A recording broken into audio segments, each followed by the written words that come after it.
Muy buenas noches a todos. Hoy vamos a iniciar la segunda sesión del curso anual de cardiología, lo que todos debemos saber.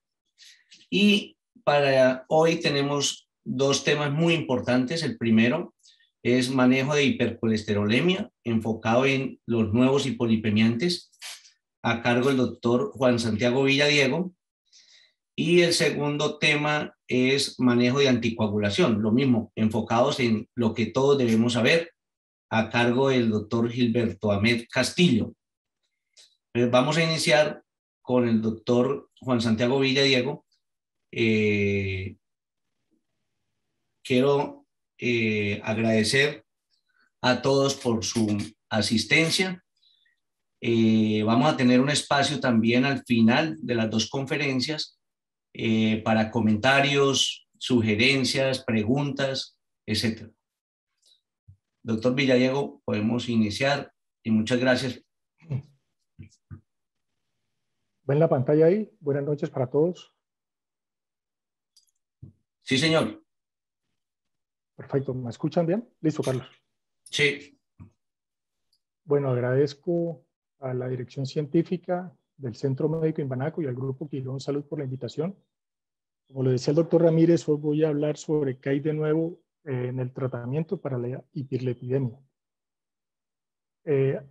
A veces es fácil o no es tan complicado sospechar que una persona tiene una hipercolesterolemia, que va a ser seguramente de difícil tratamiento, porque estas personas que tienen estos hallazgos, el arco senil en una persona menor de 45 años, o estas lesiones en la superficie extensora de las extremidades, seguramente nos va a hacer sospechar de que esa persona tiene una hipercolesterolemia familiar, generalmente homocigota, y la heterocigota la debemos sospechar cuando nos llegan pacientes a la consulta o los vemos en el servicio de hospitalización, cuando tienen un LDL mayor de 190 miligramos por decilitro. Y es importante reconocer este grupo de pacientes porque seguramente el grupo de estatinas, que son los medicamentos usuales con que normalmente tratamos este tipo de, o las hiperlipidemias, seguramente no van a controlar tan fácil este tipo de niveles elevados de colesterol. Es importante saber que las personas con hipercolesterolemia familiar, los hombres, tanto las mujeres, la manifestación de enfermedad coronaria se hace a temprana edad, sobre todo en los hombres, donde empieza a correr el riesgo a partir de los 30 años y en mujeres hasta los 50 años. Y se han descrito casos de hipercolesterolemia familiar, sobre todo homocigota, en personas muy jóvenes, inclusive desde temprana edad.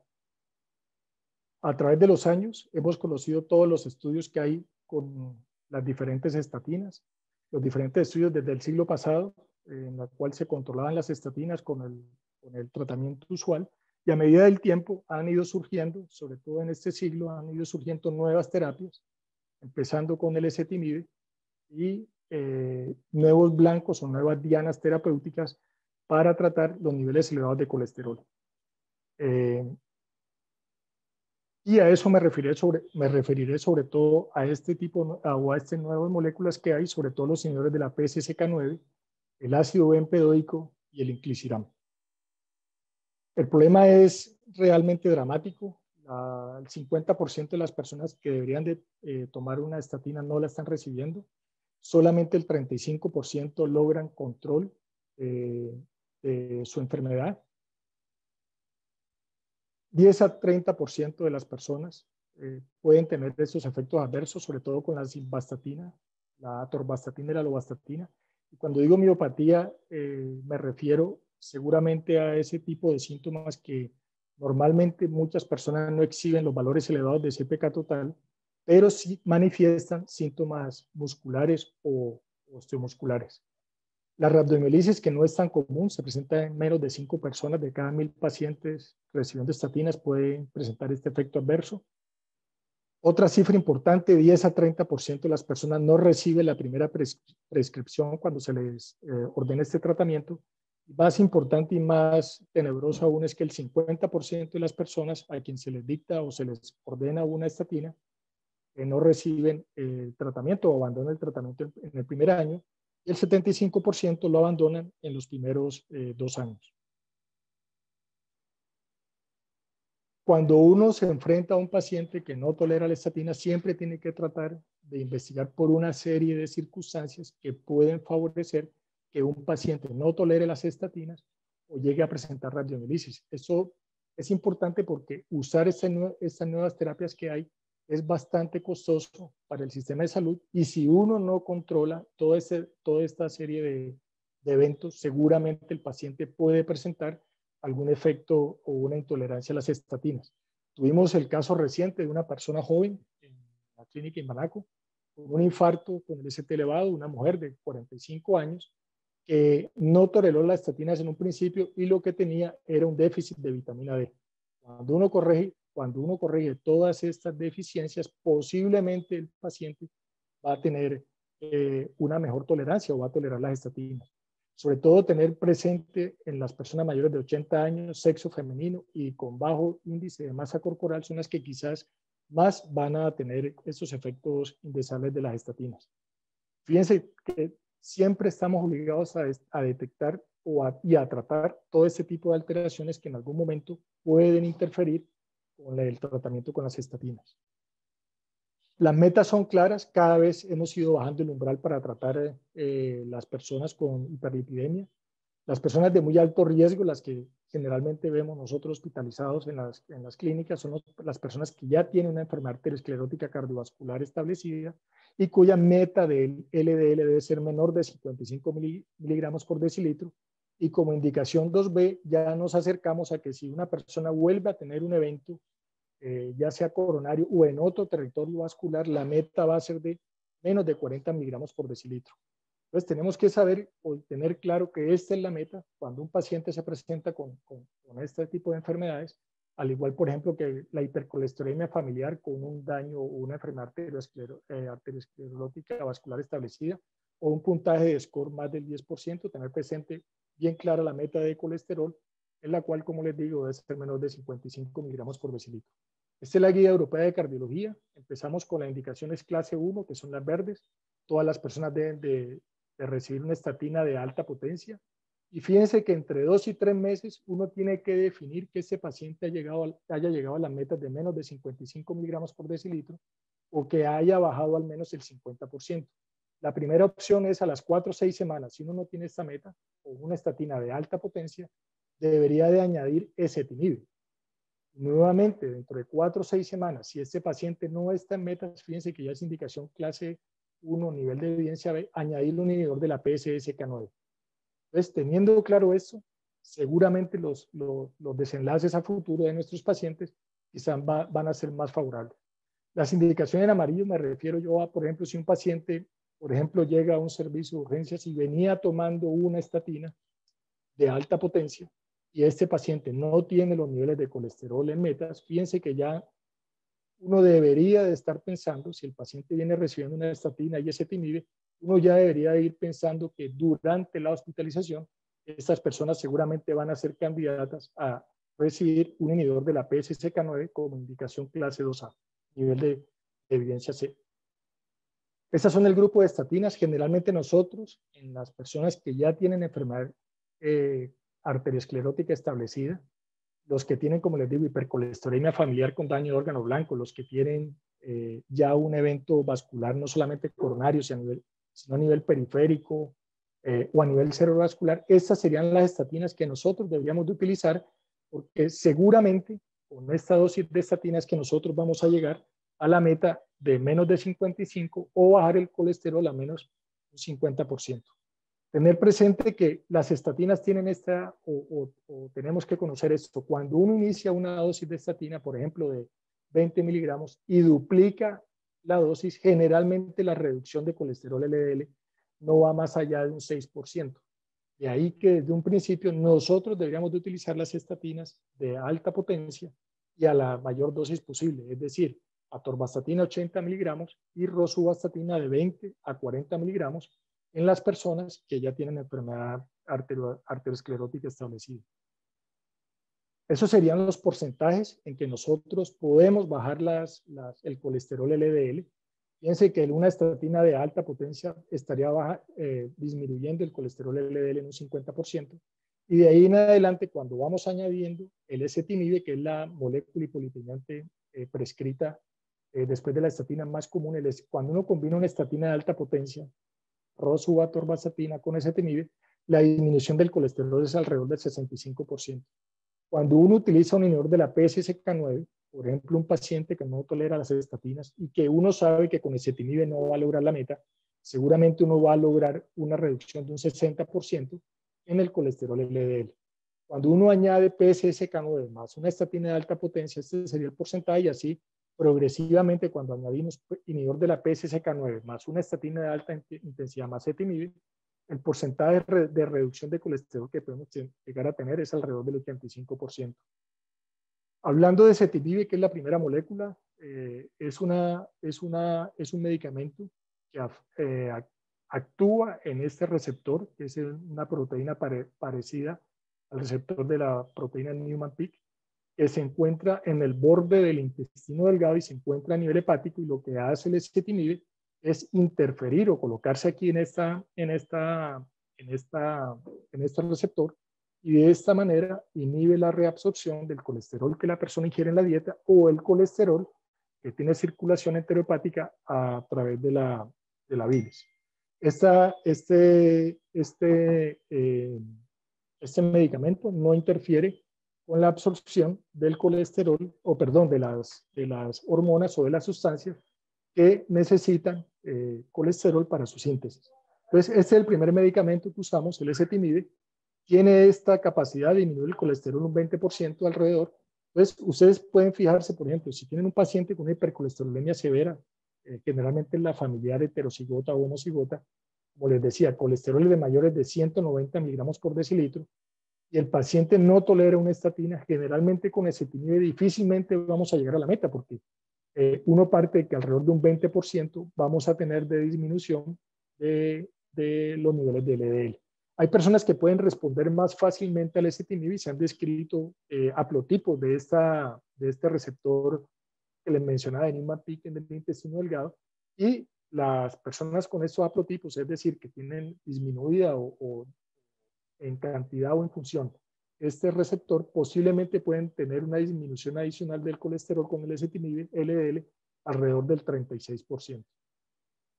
Es importante, así como hemos visto la combinación de medicamentos en antidiabéticos y en antihipertensivos, es importante saber que cuando uno da en una dosis fija el ezetimibe con la estatina, la disminución del colesterol es mucho más marcada. Fíjense cómo puede lograr unos niveles más fácil o unas metas de colesterol LDL mejor cuando uno utiliza una dosis fija de la combinación de la estatina con ezetimibe, que cuando usamos las píldoras por separado. Entonces, eso no solamente influye en el efecto, sino que también va a influir en la adherencia de los medicamentos. Los inhibidores de la PCSK9, tenemos tuvimos tres en el mercado en las primeras fases de ensayo. Tuvimos la oportunidad de participar en el ensayo de Bococizumab, patrocinado por Pfizer, que tuvo que salir del mercado por los efectos adversos, y era una molécula que era una quimera, es decir, no era 100% humano, y por eso se cree que fueron los efectos adversos. Tenemos en la actualidad y en nuestro país disponibles el alirocumab y el evolocumab. Alirocumab en presentaciones de 75 y 150 miligramos, y evolocumab, que viene en dos presentaciones. En nuestro país solamente conseguimos las de 150. La de 420, que se aplica mensual, no ha llegado. Son medicamentos que se utilizan por vía subcutánea y se aplican cada 2 semanas. ¿Qué es lo que hace la PCSK9? En azul vemos los receptores sobre los hepatocitos. Lo que hace la PCSK9 es unirse al receptor. Ese receptor se pega o el colesterol se une al receptor del LDL. La PCSK9 se une a este complejo por endocitosis, ingresa al interior celular, y de esa manera se destruye tanto el receptor de LDL como las partículas de colesterol. Cuando uno da un inhibidor de la PCSK9, ¿qué es lo que hace? Simplemente inhibe esta enzima, y el receptor DLL va a permanecer mucho más tiempo, y de esta manera va a haber una mayor captación de colesterol en sangre periférica y va a permitir mayor reciclaje son alrededor de 10 o 15 veces que logra este receptor volver a entrar a la superficie del hepatocito, y este sería el mecanismo por el cual los inhibidores de la PCSK9 permitirían que sobre la superficie del hepatocito permanezca más tiempo los receptores del LDL, y de esta manera se lograría un efecto favorable en la disminución de colesterol en sangre periférico. Hay que recordar que las hipercolesterolemías familiares, el defecto puede ser este, a nivel de la PCSK9, pero el defecto más común es el defecto en el cromosoma 19, en el cual estos receptores de LDL no aparecen, y por eso se logran, o estos pacientes tienen esos niveles tan altos de colesterol en sangre periférica. Los niveles de la PCSK9 también pueden producir una reducción de los triglicéridos alrededor de un 25%, y posiblemente pueden aumentar también el colesterol HDL alrededor de un 5 a 10%. También disminuyen la lipoproteína A alrededor de un 30 a 40%, y no tiene mayor efecto sobre la proteína ApoB. Y no es solamente disminuir el colesterol en sangre, sino que hay estudios como el estudio GLAGOP, que se hizo con evolocumab, en el cual a los pacientes se les evaluó las placas de colesterol sobre las arterias del corazón, y después de 75 semanas, en forma significativa, medido por ultrasonido endovascular, pacientes que estaban con estatina, y se les sumó el evolocumab. Fíjense de manera importante cómo disminuyó el porcentaje o el volumen de la placa de ateroma medido por ultrasonido cuando utilizamos estos inhibidores de la PCSK9. Y no es solamente disminuir la placa, como les decía, los pacientes de muy alto riesgo cardiovascular, el evolocumab alrededor a los 3 años mostró de manera significativa una disminución del 15% en el endpoint primario de muerte cardiovascular, infarto, ACV y hospitalizaciones por angina inestable. Disminuyó de manera significativa el usar estos inhibidores de la PCSK9 a los 3 años, como de manera importante se disminuye este evento o estos endpoint primarios.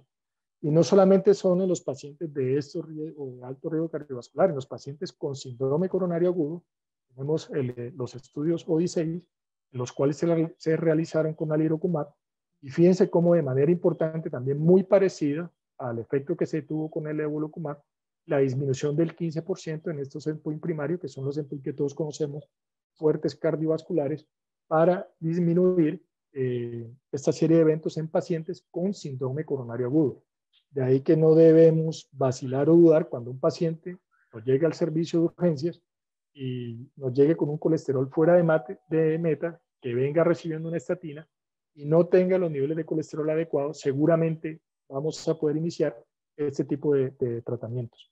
En este ensayo, los pacientes fueron ingresados un mes después de haber tenido el evento coronario, pero como les mostré en la guía de la Sociedad Europea de Cardiología, como indicación 2A, están sugiriendo que uno podría iniciar los inhibidores de la PCSK9 en los pacientes desde que están en la hospitalización.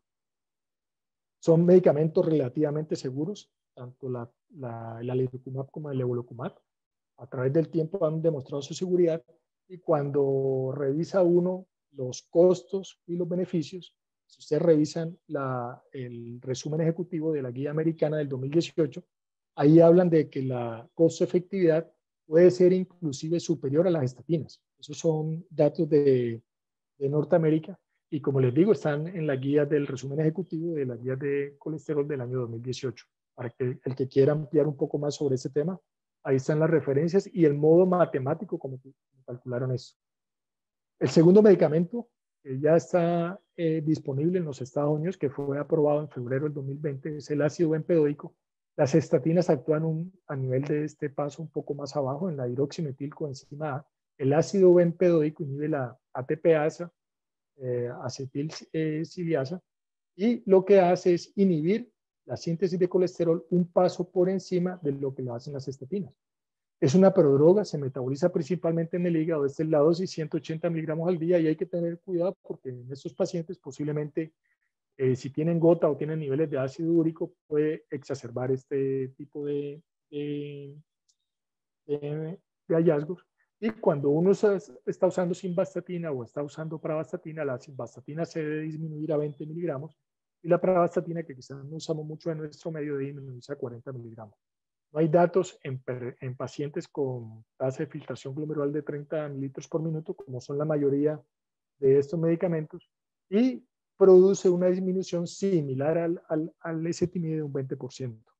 Ya está aprobada por la FDA y hay presentaciones para las personas que no toleran estatinas de la combinación de ácido bempedóico con ezetimibe. El otro grupo de medicamentos es el inclisiran. Demostré cómo los inhibidores de la PCSK9 inhiben la enzima y la enzima no va a destruir el receptor del LDL. Aquí el inclisiran lo que hace es inhibir la síntesis a nivel del núcleo de la PCSK9. Entonces es un paso quizás mucho más, por decir, más primario en disminuir la síntesis de la PCSK9. Se une al precursor que va a producir la PCSK9 y de esta manera reduce tanto los niveles intra y extracelulares de la PCSK9 y resulta en una disminución importante alrededor de un 50% de los niveles de colesterol LDL. Tiene baja inmunogenicidad y fíjense la ventaja, solamente 2 veces al año. Eso es suficiente para uno disminuir los niveles de colesterol. Esos son los estudios, cómo se mostró de manera importante, como les decía, alrededor de un 47-50% a los 500 días con el uso de inclisiran, como les decía, 2 veces al año.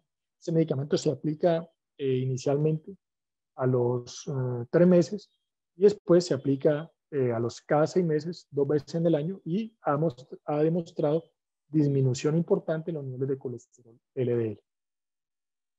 Esos son los estudios también complementarios, el Orión 10 y el Orión 11, en Estados Unidos, en Europa y Sudáfrica, con alrededor de 3.000 pacientes entre ambos estudios y el porcentaje de colesterol que ronda alrededor del 50%, como les decía, a los 500 días, cómo disminuye de forma importante el colesterol LDL. Este es un medicamento de Novartis, cuya base seguramente va a estar en Austria, ahorita en el Congreso Europeo de Cardiología. Presentaron un caso en el cual se usó este medicamento. Era una persona que no había respondido a las estatinas, a ezetimibe, y no había respondido al nivel de la PCSK9, y se utilizó en Austria. Este medicamento todavía no está aprobado, se utilizó en un paciente austriaco joven de 40 años, y mostraban los ejemplos, logrando metas de colesterol alrededor de 30-40 miligramos por decilitro. El otro medicamento que les quiero mostrar es el evinacumab. Es un medicamento endovenoso. Es un anticuerpo monoclonal recombinante parecido al inclisiran. Se une específicamente a esta proteína y al unirse a esta proteína va a inhibir la lipoproteína lipasa y la lipasa endotelial. Recuerden que este medicamento, esta enzima es indispensable para desdoblar los triglicéridos y al inhibir o al unirse a esta angiopoietina o a este precursor, va a reducir el colesterol LDL de manera importante disminuyendo los niveles de colesterol alrededor de un 50% también, parecido al inclisiran. Este es el efecto que se tiene, se aplica cada 4 semanas, 15 miligramos por kilogramo endovenoso. Fíjense la reducción importante que tiene en los niveles de colesterol LDL, no HDL, y tiene este efecto que quizás no sea muy favorable, que es disminuyendo el HDL. Se ha visto que es bien tolerado y tiene síntomas similares a la influenza. Ya tiene aprobación para la agencia europea, por la agencia europea y la agencia de medicamentos de Estados Unidos para hipercolesterolemia familiar, que como les digo, son pacientes que generalmente presentan o manifiestan enfermedad cardiovascular arteriosclerótica a muy temprana edad y de ahí que se haga o se hace de manera, o es muy importante disminuir esos niveles de colesterol LDL. Yo creo que para allá vamos todos. Recientemente en la revista Time se publica cómo la manipulación genética puede ayudar a tratar muchas de las enfermedades que actualmente nos afecta a la humanidad, y la hipercolesterolemia familiar no es una excepción a ello. Este par de doctoras en el 2012 describieron este sistema que es como una tijera molecular en la cual se corta el DNA de una manera más rápida. Y no solamente se utiliza en humanos, se han hecho estudios en plantas y en microorganismos, en virus y bacterias.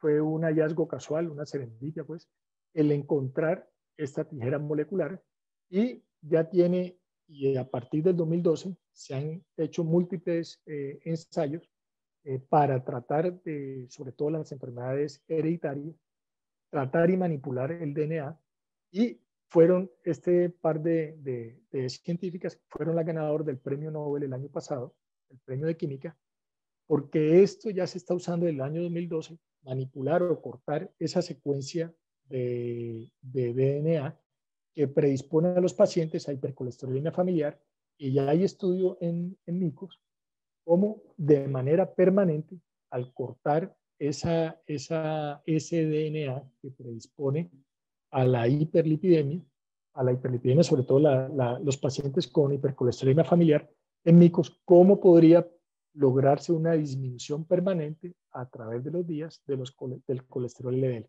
Entonces, seguramente este va a ser el futuro. De eso, una charla en el Congreso Europeo de Cardiología que finalizó la semana pasada, el fin de semana pasada, y creen que eso seguramente va a ser el futuro para aquellas personas que tienen esas hipercolesterolemias familiares de muy difícil control. 2 diapositivas, ya creo que el tiempo se me está acabando, 2 diapositivas para hablar de triglicéridos.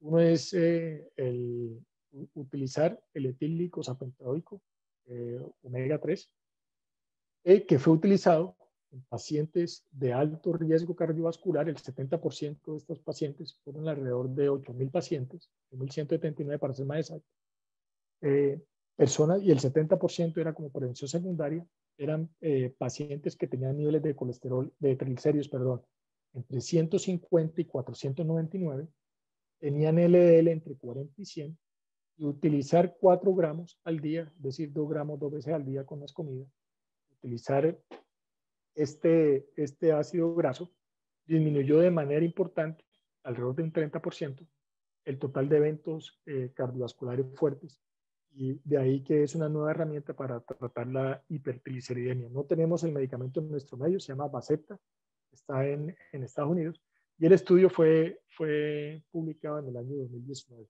Entonces es una herramienta útil que seguramente cuando tengamos en nuestro medio, si no nos da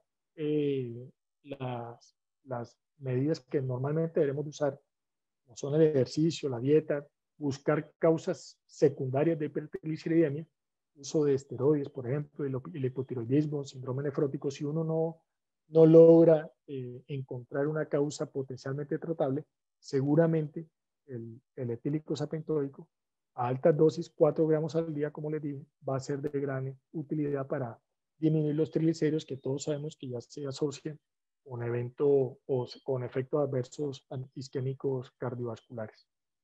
Llamativamente, y eso no se explica muy bien, parece que este ácido graso tiene un efecto antiinflamatorio, tiene un efecto a nivel de la placa, y tendría un efecto posiblemente a nivel de la coagulación. Eso no está muy bien demostrado. Se vio en este estudio que los pacientes tenían una incidencia más de sangrado, y curiosamente no se sabe el mecanismo por lo cual este grupo de pacientes desarrolló más frecuentemente fibrilación auricular. Entonces, cuando tengamos este medicamento disponible, tener en cuenta ese par de circunstancias que pueden influir a la hora de uno estar estudiando esos pacientes a futuro. Y por último, el Volanesorsen es un medicamento que se utiliza subcutáneo y es un oligonucleótido antisentido, parecido al inclisiran, se une a la ApoC3, y esta, como recordarán ustedes, es la que regula principalmente el metabolismo de los triglicéridos, permitiendo un aclaramiento hepático más rápido, y se utiliza principalmente en los síndromes de hiperquilomicronemia familiar. Entonces es una nueva herramienta que seguramente vamos a tener para tratar los pacientes con estos niveles elevados de triglicéridos y de kilomicrones. Quizás para recordar entonces, ya para finalizar, tener presente que tenemos 2 estatinas de alta potencia, la rosuvastatina 40 miligramos, 20 a 40 miligramos, y atorvastatina 40 a 80 miligramos, que debemos de usarla desde el principio en aquellas personas que tienen algún evento cardiovascular, que tenemos 2 a 3 meses para escalar la terapia hipolipemiante si uno no logra metas con este tipo de medicamentos. Recordad que el ezetimibe va a bajar el colesterol alrededor de un 20%, y si uno no logra en los pacientes esos niveles de colesterol LDL, pensar de forma más inmediata, iniciar los inhibidores de la PCSK9, alirocumab, como les digo, 75 o 150 miligramos subcutáneos cada 2 semanas, o el evolocumab 150 miligramos también cada 2 semanas, con un perfil de seguridad que no nos debe preocupar. Generalmente los efectos adversos son a nivel local, porque es un medicamento que se usa a nivel subcutáneo, y después de que se justifique bien en la historia clínica, generalmente nos piden que escribamos los niveles de LDL y la enfermedad que la persona ha padecido, para que la EPS generalmente no tenga ningún problema al solicitarlo al Ministerio de Protección. Cuando uno tiene estos niveles de colesterol, pensar siempre que seguramente se está enfrentando a una hipercolesterolemia familiar heterozigota, y que seguramente, si no es con rosuvastatina o atorvastatina, difícilmente vamos a lograr metas de colesterol menor de 55 miligramos por decilitro. Pensar en ezetimibe, añadido a este par de medicamentos. En las personas que no toleran las estatinas, esperar que a nuestro medio llegue el ácido empedóico y el ezetimibe, que ya vienen en presentación en cápsulas, una sola presentación. Y los LDL menores de 40, hasta ahora no ha demostrado. Todos recordarán que ha habido alertas acerca de los posibles eventos hemorrágicos que puedan existir, o la aparición de cáncer, que no se ha demostrado todavía, y la disminución de la síntesis de las hormonas que dependen de colesterol. Hasta ahora no hay ningún dato que le permita a uno asustarse cuando uno llega a esta meta, LDL menor de 40 miligramos por decilitro. Y como les digo, es una meta como indicación clase 2B, cuando un paciente tiene un evento nuevo en los primeros 2 años de haber tenido otro evento en diferentes territorios vasculares. Quizá esta es la meta que tenemos que tener de colesterol LDL. Y como les dije al final, la manipulación genética seguramente va a ser la herramienta futuro que vamos a usar para controlar estos problemas familiares, que no son tan frecuentes, pero cuando los llega a tener uno, son de muy difícil manejo con las estatinas y con los medicamentos que tenemos. Y ya esperamos, ojalá, resultados pronto con esta nueva tijera genética, que seguramente va a ser muy alentadora para este tipo de pacientes. Eso era todo lo que tenía para contarle en estos 20-25 minutos. Me pasé 5 minutos. Doctor Ramírez, qué pena. Pero muchas gracias por su atención y por la invitación a participar.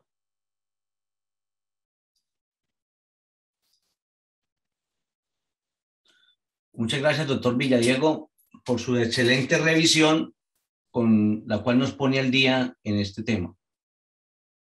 Bueno, después de este corte de comerciales, vamos entonces con la segunda conferencia a cargo del doctor Gilberto Castillo, y es enfocado en el manejo de anticoagulantes, lo que debemos saber. Bueno, muy buenas noches. Muchísimas gracias, Carlos. Un placer acompañarlos en este evento para conversar un poquito de las terapias antitrombóticas que definitivamente nos han cambiado nuestra práctica cardiológica, porque así como nos han mejorado significativamente la ocurrencia de complicaciones trombóticas, por otro lado nos han incrementado también las complicaciones hemorrágicas. Así que saber cómo utilizarlas, saber cómo combinarlas y saber encontrar el paciente específico para cada terapia específica, creo que es una habilidad que hemos ido depurando con el tiempo y con los diferentes estudios. Yo voy a hablarles hoy de aquel paciente donde tenemos que utilizar antiplaquetarios y al mismo tiempo anticoagulantes. Son aquellos pacientes que tienen fibrilación auricular, pero que tienen, por ejemplo, un evento coronario agudo, que nos toca llevarlo a cateterismo cardíaco, se le hace una angioplastia, se le implanta un stent. El manejo posteriormente de los medicamentos antitrombóticos es lo que vamos a conversar en los próximos minutos. ¿Por qué es importante esto? Quiero aclarar primero que no tengo absolutamente ningún conflicto de interés para esta charla, no recibo ningún tipo de honorarios y que voy a mostrarles la evidencia disponible que tenemos en este momento en este tipo específico de patología. Les decía que es frecuente porque entre todos los pacientes, Entre el 10 y el 15% de la totalidad de pacientes con fibrilación auricular van a tener enfermedad isquémica coronaria y en algún momento pueden terminar en cateterismo cardíaco. Y cuando miramos cohortes y registros de pacientes que tienen un evento coronario agudo, entre el 6 y el 9% pueden tener previamente ya fibrilación auricular. Es decir, que no es exótico que nosotros encontremos en la sala de hemodinamia pacientes con fibrilación auricular que los llevamos a cateterismo cardíaco que han tenido, por ejemplo, un evento coronario agudo. Y tampoco es exótico que cuando miramos un porcentaje muy alto de pacientes nuestros con fibrilación auricular, tengan también el antecedente de enfermedad isquémica coronaria como tal. El gran temor que tenemos aquí, ¿cuál es? Es que si yo tengo un paciente con fibrilación auricular, yo ya sé que la utilización de aspirina o de clopidogrel o otro P2Y12 no me sirven absolutamente para nada para prevenir complicaciones cardioembólicas, para prevenir eventos cerebrovasculares. Y si yo tengo un paciente que intervine de manera percutánea y que se le colocó un stent, yo ya sé también que la terapia anticoagulante no me sirve para prevenir restenosis ni oclusiones trombóticas del stent. Por consiguiente, si tengo un paciente con las dos patologías, yo debería utilizar la doble antiagregación plaquetaria más el anticoagulante. Y esa terapia triple tradicional es lo que se venía utilizando todo el tiempo hasta hace unos cuantos años atrás. En el estudio RELY con dabigatran, que fue el estudio de fibrilación auricular, recuerden que los pacientes eran aleatorizados, no había tratamientos excluidos que estuvieran prohibidos como tal. Así que algunos pacientes venían recibiendo terapia antiplaquetaria, algunos recibieron terapia antiplaquetaria dual, y de esos pacientes, pues unos estaban recibiendo Daviga 110, otros Daviga 150 y otros warfarina. Y ustedes ven la barrita de color más intenso, tanto la azul para los pacientes con warfarina, la roja para Daviga 150 y la verde más oscura para Daviga 110. Las barras más oscuras me muestran la tasa de sangrado severo, de sangrado mayor, en los pacientes que recibían doble antiagregación plaquetaria más el anticoagulante. Esta es la tasa de sangrado de los pacientes que tenían warfarina más doble antiagregación plaquetaria. Fíjense que es 2 veces el riesgo de sangrado cuando el paciente no estaba recibiendo antiplaquetario, sino que estaba solamente con la warfarina. Pero exactamente lo mismo se puede observar con Daviga 150 y con Daviga 110, cómo se duplica el riesgo de hemorragia severa cuando yo utilizo los 3 medicamentos antitrombóticos como tal. ¿Cuál es el fantasma que nos rodea en estas circunstancias? Que si yo doy 3 medicamentos, aspirina, clopidogrel y un anticoagulante, el riesgo de sangrado sea exageradamente alto, pero que si yo doy solamente 2 medicamentos, un solo antiagregante plaquetario y un anticoagulante, por reducir el riesgo de sangrado se me incrementen las complicaciones trombóticas. Así que ante ese fantasma es que nos estamos bandeando en los últimos años con el diseño de estudios que nos permiten contestar eso. No es lo mismo si son estos 3 o si son estos 3.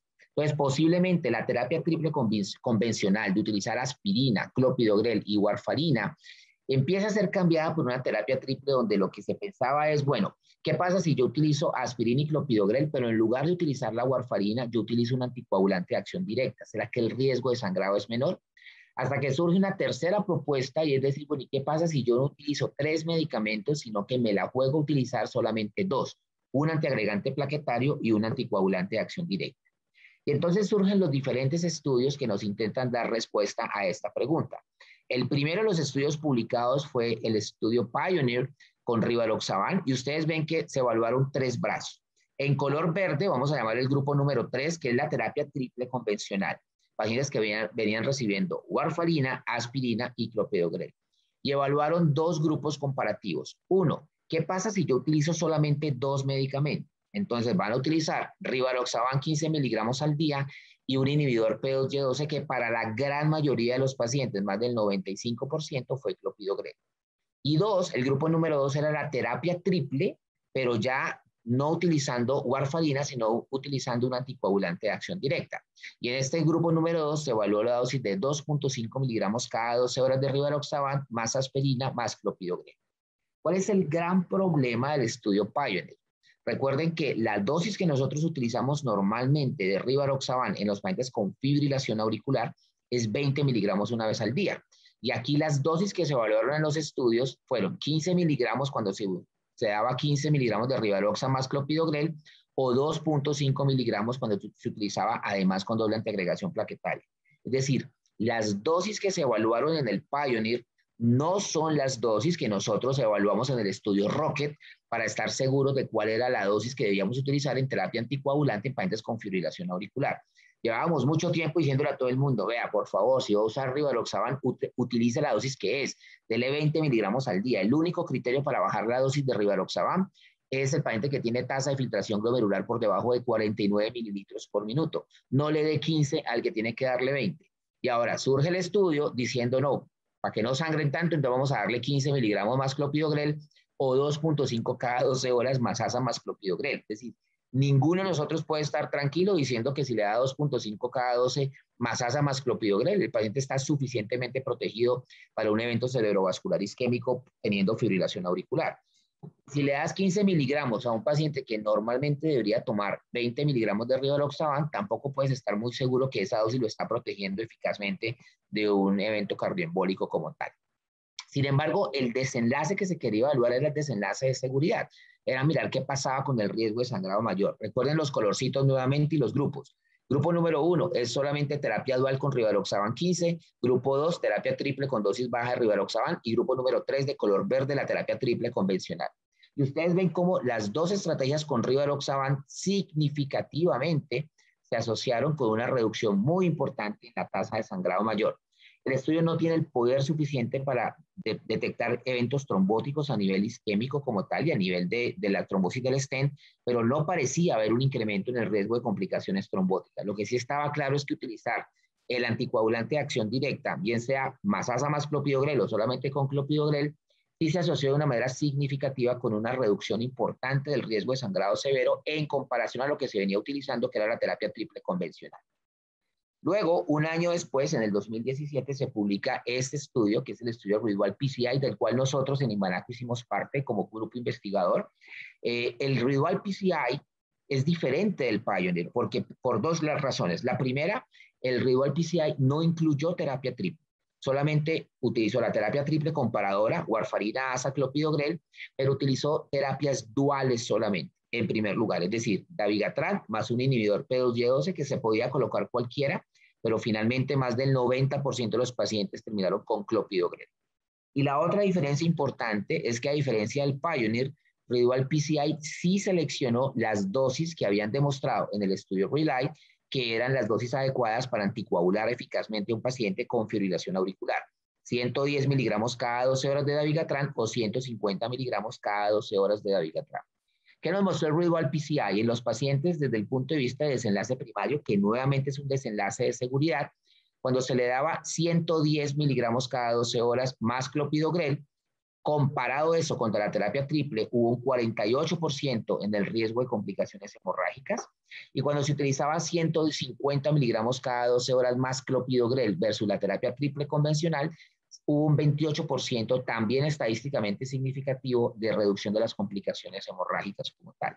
Tampoco tenía el poder para demostrar incremento en las complicaciones trombóticas, pero no pareció encontrarse un incremento en las complicaciones trombóticas como tal. Así que la pregunta en este momento era, bueno, yo ya sé que darle 2 medicamentos solamente sangran menos que darle 3, pero ¿por qué? ¿Porque le estoy quitando la aspirina de la ecuación o porque le estoy cambiando la warfarina por un anticoagulante de acción directa? Y el diseño de ninguno de estos dos estudios me permitía contestar esa pregunta. ¿Por qué los pacientes sangraban menos? ¿Porque no le estaba dando aspirina o porque en lugar de darle warfarina estaba utilizando un DOAC? Entonces se presenta en marzo del 2019 los resultados del estudio Gustus, que fue un estudio 2x2 diferente para mirar un esquema muy similar, pero en los pacientes que venían recibiendo apixaban, para definir y contestar esa pregunta. ¿Cuál era el que tenía más impacto en la reducción de las complicaciones hemorrágicas?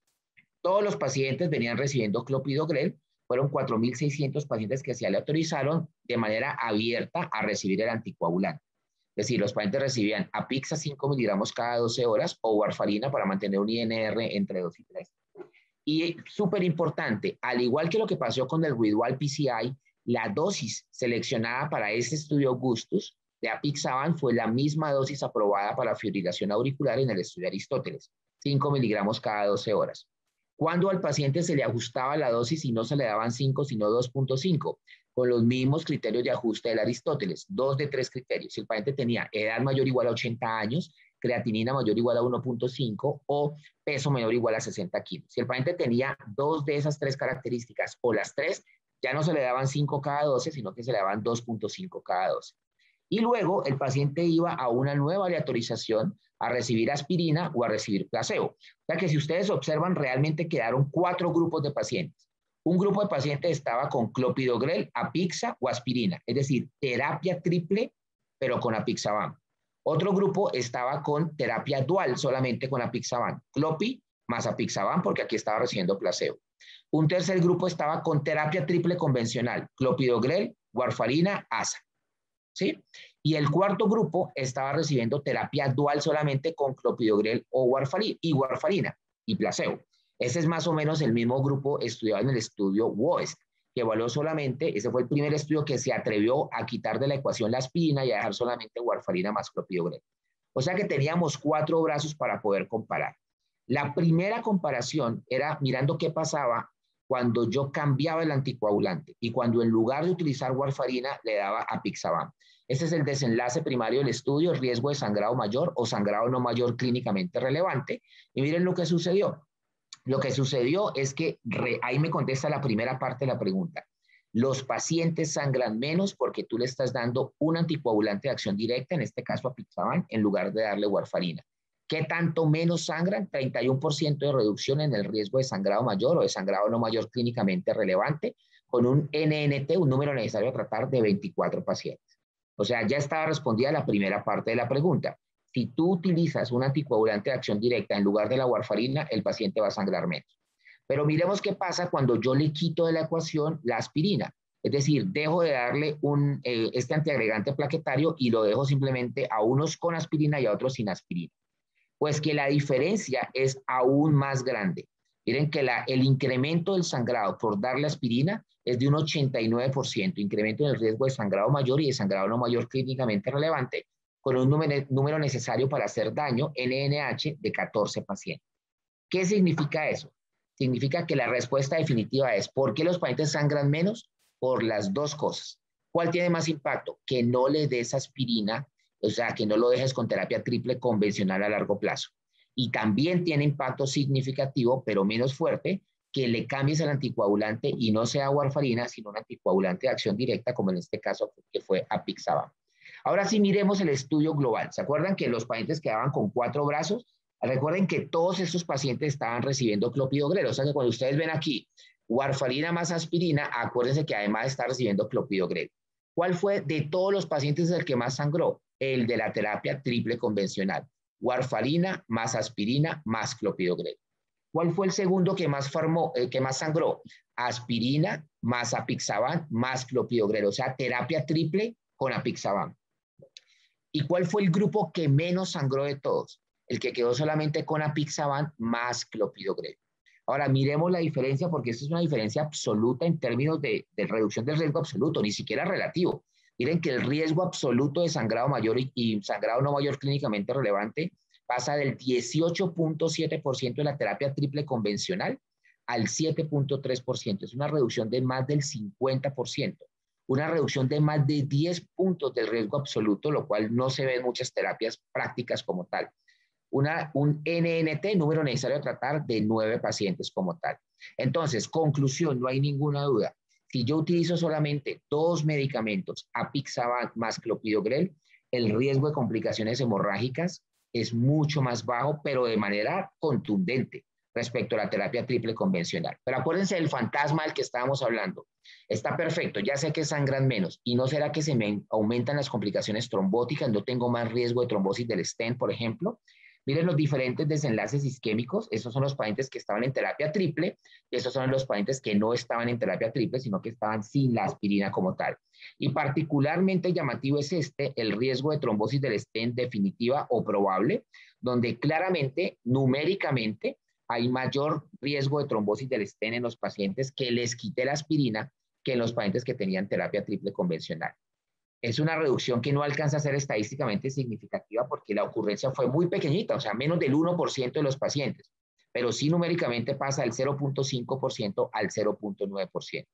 Yo creo que hoy en día no tenemos ninguna duda que aquí estamos pagando un precio que es el incremento en el riesgo de trombosis del stent. Y los mismos autores, el doctor Renato López, en la publicación del New England Journal del estudio Augustus, lo dicen claramente en la discusión del artículo. Dicen, yo creo que aquí se paga un precio que es un incremento en las trombosis del stent. Ellos ni siquiera le paran bolas a que esto no fue estadísticamente significativo. Ellos asumen que sí hay mayor riesgo de trombosis del stent por dar 2 medicamentos, pero refieren que el beneficio en reducción del sangrado es tan, pero tan contundente como les mostré ahorita, que se justifica de lejos pasar este riesgo de un mayor incremento de trombosis del stent, porque el porcentaje numéricamente es mucho más pequeñito de lo que se incrementa en comparación a la gran cantidad de sangrados y hemorragias que se evitan por dejar doble terapia como tal.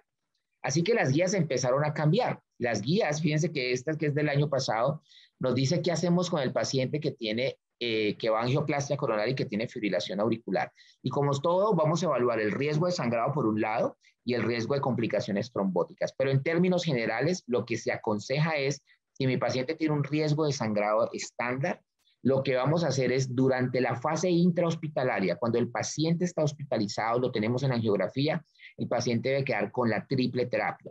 Y esa triple terapia debe ser aspirina y clopidogrel, que es lo que hacemos normalmente con la doble antiagregación plaquetaria, y adicionalmente un anticoagulante de acción directa. Normalmente lo podemos dejar así hasta que sale para la casa o hasta la primera semana o en condiciones excepcionales hasta el primer mes, los primeros 30 días. Después de los siguientes 30 días y hasta 12 meses, es decir, desde el mes 1, desde que completó el día número 30 hasta el mes número 1, yo le quito la aspirina y lo dejo solamente con clopidogrel más el anticoagulante de acción directa. Estos 2 medicamentos los dejo hasta que complete 12 meses. 2 cosas importantes acá. Que el DOAC sea preferiblemente, que el anticoagulante, perdón, sea preferiblemente un anticoagulante de acción directa en lugar de warfarina. Ya vimos por qué. Segundo, que ese DOAC preferiblemente sea o dabigatran o apixaban. Y ya vimos también por qué. Porque fueron los que utilizaron las dosis que están aprobadas en fibrilación auricular. Es decir, yo con esta dosis de apixa o con esta dosis de dabigatran, yo estoy seguro que estoy protegiendo eficazmente a mi paciente con fibrilación auricular de un evento cerebrovascular cardioembólico. Y tercero, preferiblemente no utilizar como inhibidor P2Y12 ni ticagrelor ni prasugrel, porque el porcentaje de pacientes que utilizaron en los estudios ticagrelor o prasugrel fue muy pequeñito. La experiencia se tiene particularmente con clopidogrel y por eso la combinación es dejar un anticoagulante de acción directa más clopidogrel. Cuando el paciente completa los 12 meses, le quitamos el clopidogrel y el paciente se queda solamente con el anticoagulante. ¿Cómo así? Si es un paciente coronario que se infartó hace un año, ¿solamente le va a dejar el anticoagulante? Sí, solamente se deja el anticoagulante. Y ya hay suficiente data que nos permite con tranquilidad dejar a un paciente con historia de enfermedad coronaria, ese paciente dejarlo solamente con anticoagulante. Es un error que vemos relativamente frecuente. Un paciente que se infartó hace 3 o 4 años, recibió doble antiagregación plaquetaria, quedó solamente con aspirina y ahora le acaban de documentar una fibrilación auricular y el médico muy juicioso lo anticoagula.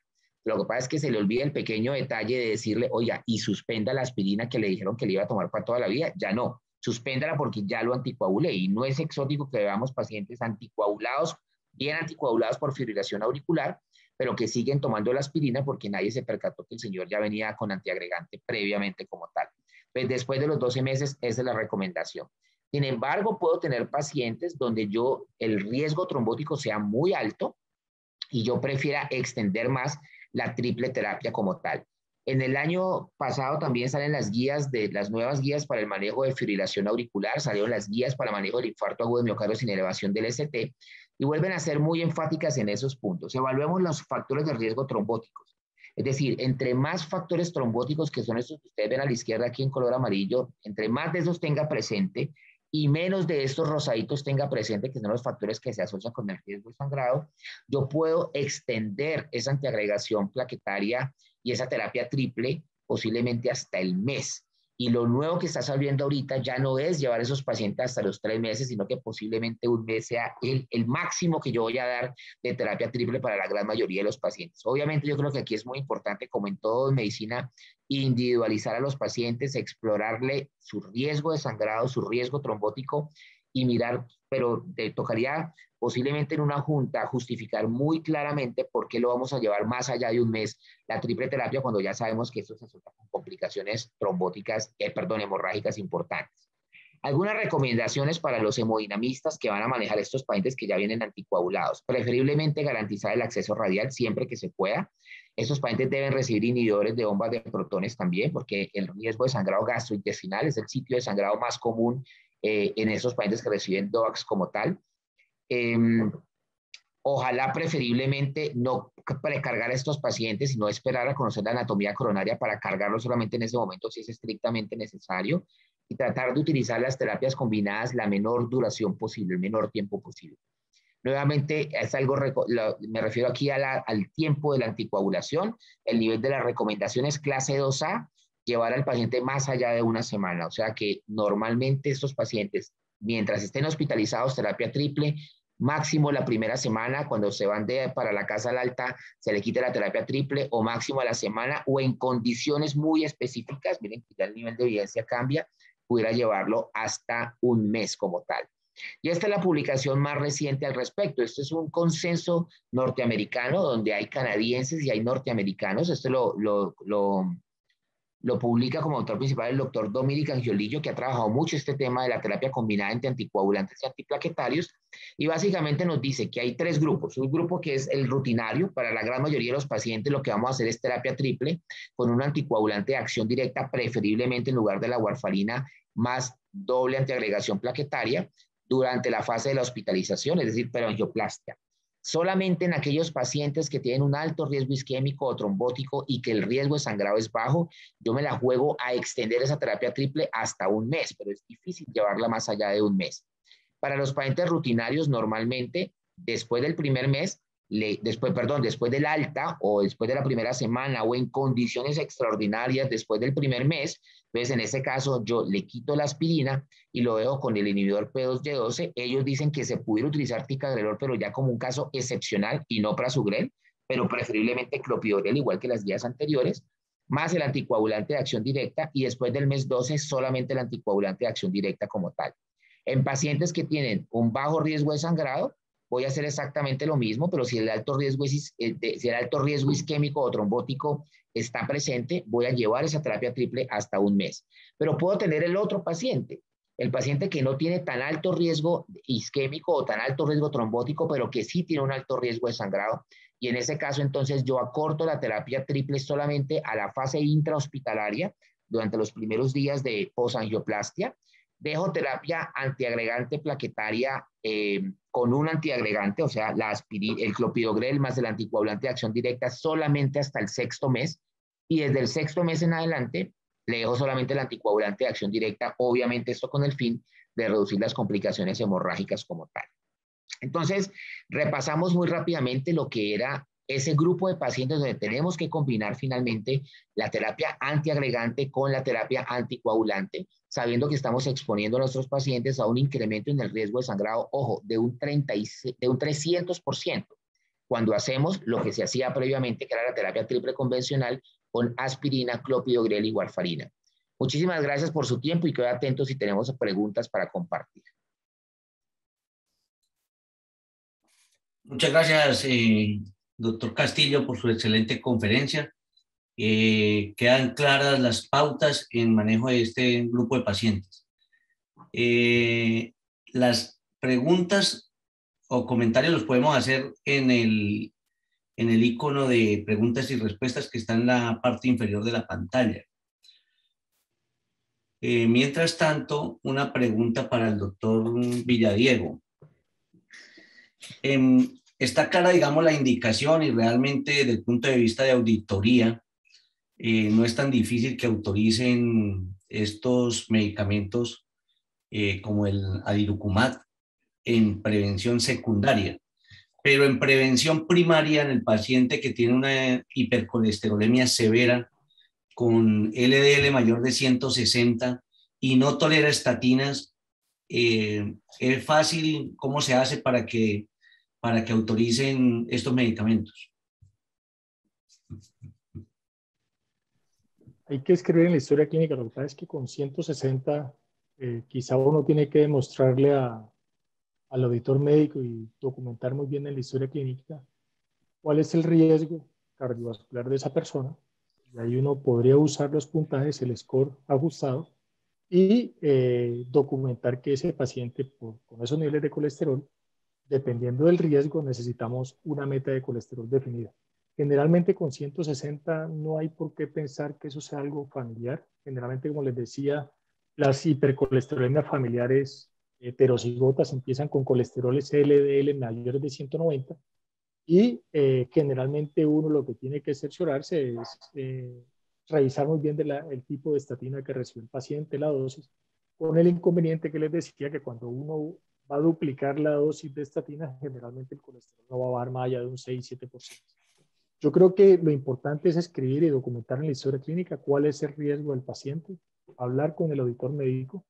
Generalmente uno todo este tipo de problemas se los evita hablando directamente con el auditor médico de la EPS y quizás, como les decía, establecer el riesgo cardiovascular, siempre individualizar el paciente y con ello tomar la decisión en conjunto. Son medicamentos costosos, no es fácil. Yo creo que en la región, en Colombia, quizás ese es de los países donde menos tenemos problema para formular ese tipo de medicamentos. Y yo creo que lo importante es documentar bien en la historia clínica por qué lo va a usar uno y con eso creo que va a ser suficiente. Establecer, como les digo, el riesgo cardiovascular. Listo, muchas gracias, doctor Villadiego. Una pregunta para el doctor Castillo, del doctor Mario Barona.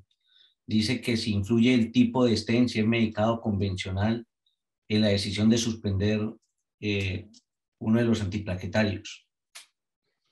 Normalmente sí, normalmente siempre influye, digamos, y tenemos esa duda de cuál debería ser había una recomendación antes, lo que pasa es que antes, hoy en día es muy difícil que tú veas pacientes de manera rutinaria con stents convencionales, con stents no medicados, pero cuando empezaron la recomendación de las guías y estos ajustes, la recomendación era precisamente buscar cuál era el tipo de stent para ajustarlo. Es muy difícil decirle al hemodinamista, mire, no coloques el stent que tú quieres colocarle porque es que este paciente va a ser más complejo. Hoy en día es muy complejo. Yo creo que ya casi que asumimos que los pacientes todos van a quedar con stent medicados y la gran mayoría en estos estudios se reporta el tipo de stent y en los más recientes más del 90% de los pacientes iban con stent medicados. Hay un punto importante y es que también aparte del tipo de stent tiene que ver si esto fue un paciente intervenido de manera electiva o de manera aguda. Sabemos que los pacientes que tienen un síndrome coronario agudo, el porcentaje de complicaciones trombóticas es mucho más alto que los pacientes que son intervenidos selectivamente. Con el mismo stent, el paciente tiene más riesgo de trombosis y de complicaciones isquémicas si el paciente fue llevado en agudo, en un evento coronario agudo, que si fue llevado de manera electiva. Y estos estudios incluyen ambas cosas. El Augustus, por ejemplo, incluyó particularmente pacientes con un evento coronario agudo, pero también pacientes que han sido intervenidos, digamos, de manera electiva. Entonces, hoy en día asumimos en general que para la mayoría de estos pacientes es seguro utilizar estas estrategias aún con stent medicados, donde uno quisiera tenerlo más tiempo con la antiagregación plaquetaria extendida, y aún en pacientes con síndrome coronario agudo, donde sabemos que el riesgo trombótico también es más alto. Otra pregunta para el doctor Castillo. Dice el doctor Ricardo Gómez. Al finalizar el año, el paciente llevado a aislamiento de venas pulmonares y en el seguimiento no se documenta FA, ¿cuál sería el tratamiento a seguir? Ya cambia la cosa. Si vos puedes garantizar totalmente que le curaste la FA, ya pues ya no tenés sustrato, aunque nuevamente volvió otra vez ahorita también en el europeo, ahora que Juan me lo mencionaba, en el europeo también hubo muchas inquietudes de pacientes aparentemente curados de fibrilación auricular. Normalmente el que fracasa, fracasa tempranamente y uno lo puede identificar, pero pacientes a los que se les había quitado la anticoagulación porque supuestamente ya habían sido llevados a ablaciones exitosas de fibrilación auricular y posteriormente el paciente vuelve a reaparecer. Yo creo que ahí el determinante es particularmente el chat-2-VAC de esos pacientes y hay muchos grupos que no son tan liberales en el momento de quitar la anticoagulación en pacientes si tienen chat-2-VAC elevados, aún después de ablaciones aparentemente exitosas. Pero si tú puedes garantizar totalmente seguro que el paciente ya no tiene fibrilación auricular, claramente después de los 12 meses, el paciente ya debe ir a una terapia, a una antiagregación plaquetaria, que es lo que siempre hemos hecho. Lo nuevo ahorita, ¿qué es? Lo nuevo ahorita es que yo de pronto, después de los 12 meses, que ya completé mi antiagregación plaquetaria dual, digamos en condiciones normales, yo puedo considerar una minoría de pacientes, y ahí sí tengo discusiones en otros escenarios hemos tenido discusiones, porque yo sí creo que es para una minoría de los pacientes en los cuales vamos a considerar terapia antitrombótica extendida. Con ticagrelor, con clopidogrel o con anticoagulante, porque ya tenemos la opción de extender la terapia con 2 antiagregantes plaquetarios o con un antiagregante más un anticoagulante de acción directa, que es rivaroxaban en dosis de 2.5 cada 12 horas. Ahí sí creo que eso no es para todo el mundo, porque estamos pagando un precio, lo pagamos en el DAPT, lo pagamos en el Pegasus y lo pagamos en el Compass, y es el incremento de las complicaciones hemorrágicas. Entonces, esto no es para todo el mundo, es aquel paciente con muy alto riesgo trombótico que ya se ha intervenido múltiples veces, que ha tenido restenosis de stent, pacientes con múltiples stents, por ejemplo, o revascularizaciones complejas, pacientes con stent y revascularizados quirúrgicamente, por ejemplo, que siguen haciendo eventos agudos. Es un paciente donde claramente deberíamos ofrecerle algo más, siempre y cuando el riesgo de sangrado no sea alto. Las guías de síndrome coronario crónico del 2019 también son muy enfáticas. Que el paciente tiene un alto riesgo isquémico y no tiene un alto riesgo de sangrado, recomendación 2A para colocar una terapia extendida que puede ser con antiagregante plaquetario dual, o sea, aspirina y clopidogrel, o aspirina ticagrelor 60 cada 12, o aspirina más rivaroxaban 2.5 cada 12. Entonces, si el paciente se curó de la fibrilación auricular, la ablación fue exitosa, debo pasarlo entonces, obviamente, porque ya no lo voy a dejar anticoagulado, debo pasarlo a terapia antiagregante como tal. Bueno, hay un comentario del doctor Julián Ochoa, hemodinamista, que dice que tenemos actualmente ensayos clínicos de los nuevos sistemas medicados con terapia antiplaquetaria corta de un mes solamente, lo cual puede ser una consideración. Es súper importante ese punto. Lo que pasa es que volvemos a lo mismo. O sea, una cosa es el stent electivo. No sé si los que refiere Julián incluyen pacientes con síndrome coronario agudo, porque normalmente el acortar la antiagregación plaquetaria se hace especialmente para los stents, que son para los stents medicados electivos como tal. Hoy en día todavía los pacientes con síndrome coronario agudo, independientemente del stent que le coloques o ni siquiera si le colocas stents, el solo hecho de tener un síndrome coronario agudo aún sin haber sido intervenido, la recomendación es la doble antiagregación plaquetaria por 12 meses. Pero obviamente tener este tipo de dispositivos que permiten acortar mucho más el tiempo, pues a uno le da mucha más tranquilidad. No es lo mismo cuando tú le quitas el antiagregante plaquetario al mes, cuando tú normalmente le hubieras quitado al mes 12, le estás quitando 11 meses de tiempo, a cuando se lo puedes quitar a la semana y simplemente te estás comiendo, te estás ganando 2 o 3 semanas más que lo hubieras dejado en condiciones normales. El doctor Carlos Tenorio pregunta, ¿cuánto tiempo antes de la intervención percutánea suspender el DOA? Normalmente no se quita. Digamos, si el paciente se lo tomó, no hay que esperar ni diferir la administración, digamos, la realización de la angioplastia porque el paciente recibió el medicamento. Nosotros, hay experiencias también de todo, o sea, hemos aprendido de muchas cosas. Nosotros hicimos parte del estudio Reverse PCI en Imbanaco también, que fue el estudio con idalicizumab, que es el agente reversor de dabigatran. Y tuvimos pacientes, es que en la práctica normal, en la prescripción, incluimos el primer paciente en Colombia, lo metimos nosotros en Imbanaco, pero también tuvimos pacientes que no se pudieron hacer precisamente porque siempre estaba el diferir un procedimiento que se pueda diferir. Con cateterismo cardíaco es diferente, porque tú no puedes decirle al paciente que tiene un infarto con elevación del ST que no lo vas a llevar a cateterismo cardíaco porque se acaba de tomar el anticoagulante pues 1 hora antes del evento. Entonces, muchos de estos estudios se han hecho precisamente con el paciente con niveles full de anticoagulación y no se ha visto un incremento marcado en el riesgo de complicaciones hemorrágicas. Por eso es que los tiempos se acortan. Fíjate que los tiempos de sangrado, las probabilidades de sangrado no son tanto en las primeras 24 a 48 horas que uno esperaría que es el momento crítico, porque es donde el paciente está con full dosis de la terapia anticoagulante. Normalmente las complicaciones hemorrágicas se reportan a 30 días y el riesgo de mortalidad por sangrado se reporta a 30 días, donde el incremento puede ser progresivo y acumulativo, se ve 48, 72 horas después del procedimiento. Entonces, si el paciente tiene un infarto sin elevación del ST, pues digamos que normalmente uno, si quieres esperar y no hay ninguna indicación de llevar al paciente rápido a cateterismo cardíaco, puedes esperar absolutamente sin ningún inconveniente. A lo que voy es que la conducta que tú irías a tomar normalmente del momento de la intervención coronaria percutánea no cambia porque el paciente se haya tomado el anticoagulante o no. Si tú dices, no, lo voy a hacer mañana en la mañana, no hay ningún problema, el que se haya tomado el anticoagulante no es la razón para hacerlo mañana en la mañana, es porque no tiene indicación de correr a hacérselo ahorita. Pero en infarto con elevación del ST tampoco se difiere el tiempo porque el paciente haya recibido terapia anticoagulante. En otro tipo de procedimientos, como por ejemplo las cirugías de alto riesgo, que son electivas, donde yo puedo esperar. Si tú tienes un paciente que no puede esperar porque le metieron un balazo y está anticoagulado, toca llevarlo a cirugía exactamente igual bajo el efecto anticoagulante. Si tienes un medicamento que se pueda revertir, y ojo, eso no aplica para infarto agudo de miocardio, eso aplica, por ejemplo, para infarto cerebral. Hay un estudio y una cohorte bonita en Alemania con el doctor Hans Diener, que posiblemente es el que más, neurólogo, que es el que más ha trabajado en estos, pacientes que venían recibiendo dabigatran y hacen un evento cerebrovascular isquémico, están en tiempo de ventana para trombolisis. ¿Qué hace uno normalmente? Dice, contraindicada la trombolisis porque este paciente estaba anticoagulado. Pues ellos lo que hicieron, y ya llevan una cohorte de más de 50 pacientes así, le ponen agente reversor porque estaban con dabigatran, le revierten la anticoagulación y automáticamente lo trombolizan. Y uno le daría, no más uno se lo imagine, le parece súper asustador el riesgo de una complicación hemorrágica. Ellos no han demostrado hasta el momento, llevan poquitos pacientes, llevan alrededor de 50, pero es la casuística más grande en el mundo entero. No han encontrado pues que tenga un riesgo más alto de sangrado y esto pudiera ser opción, pero para infarto de miocardio no. Tú no esperas simplemente que el paciente, no esperas el tiempo, sino que lo llevas en agudo, así se hubiera acabado de tomar el anticoagulante.